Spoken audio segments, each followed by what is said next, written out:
দেখো তাহলে আমি আসছি। দেখো শুনছো, বাড়িতে তো তেল মশলা সব ফুরিয়ে গেছে, কিছু টাকা দিয়ে যাও, কিনতে হবে। ও ঠিক আছে, এই নাও।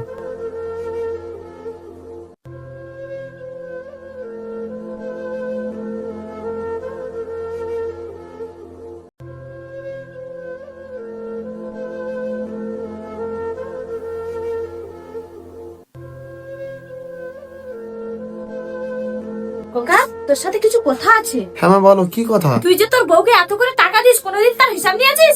ও কি বাজার করে? আমিও সংসার চালিয়েছি, সংসারে কত টাকা লাগে না লাগে আমার থেকে কেউ ভালো জানে না। ওর বাবা মা ওকে কিচ্ছু শেখায়নি, কম খরচে কি করে সংসার চালাতে তাও জানে। একদিন দেখবি তোর সব টাকা পয়সা ও ধ্বংস করে দেবে। মা এসব তুমি কি উল্টো পাল্টা কথা বলছো? ওর হাত খরচের জন্য কিছু টাকা পয়সা লাগে। দেখ আবার বাপের বাড়ি বয়ে দিয়ে আসছে কিনা। ও তাহলে তোমার এটাই সন্দেহ?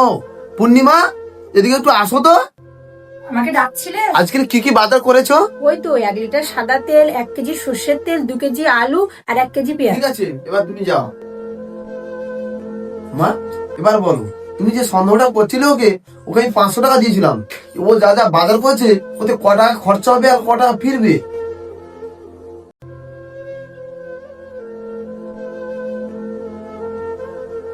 কি হয়েছে মা?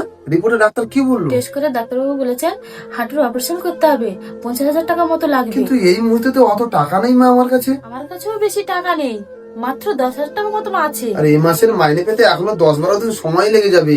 আর ব্যাংকেও তো মাত্র 5,000 মতো টাকা পড়ে আছে। কি যে করি। এই নাও মা, এতে 30,000 মতো টাকা আছে। বৌমা, তুমি এত টাকা কোথায় পেলে? এটা আমার জমানো টাকা মা। তোমার ছেলে যে প্রতিদিন বাজার করার জন্য টাকা দিত, তার থেকে আমি কিছু কিছু জমিয়ে রেখেছিলাম।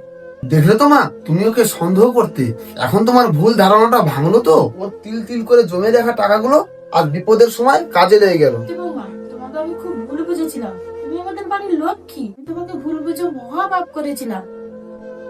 এই নাও মা, আরো যদি কিছু টাকা লাগে আমি আমার বাবাকে বলে ম্যানেজ করে নেবো। আমাকে তুমি ক্ষমা করে দিও, একটু কাছে এসে বসো তোমার।